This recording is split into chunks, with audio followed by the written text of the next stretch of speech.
Chers frères et sœurs, membres et amis des communautés adventistes du territoire de notre union des deux fédérations de France métropolitaine et de la Belgique et du Luxembourg. Je suis convaincu que personne dans nos pays ignore la situation de pandémie liée au coronavirus.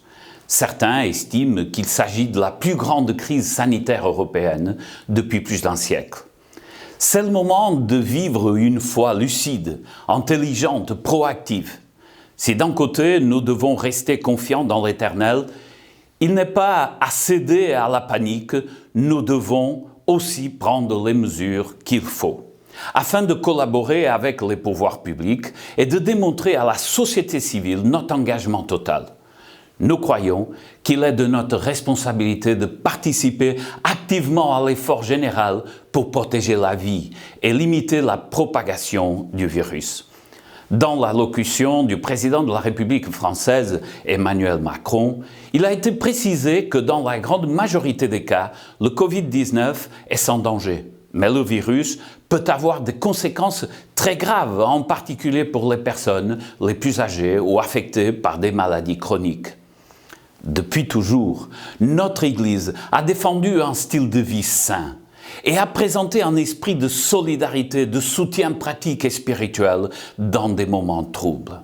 Dans ces circonstances, la priorité est donc de protéger la vie. C'est ainsi que nous vous encourageons à respecter toutes les consignes qui sont données par les autorités et en particulier des gestes si simples, souvent contraires certes à nos pratiques habituelles. Se laver les mains suffisamment longtemps avec du savon ou avec des solutions hydroalcooliques, se saluer sans s'embrasser ou se serrer la main, se tenir à une distance de protection suffisante.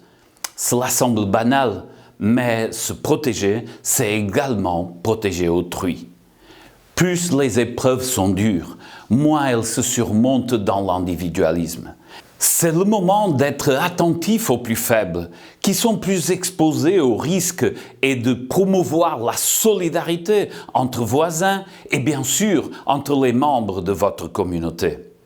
En concertation, l'Union et ses fédérations ont pris la décision de reporter, pour le moment, tous les rassemblements publics.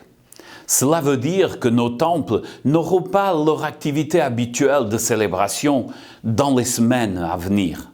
Cela ne signifie pas l'annulation de la vie spirituelle de nos communautés ou de toute forme de liturgie.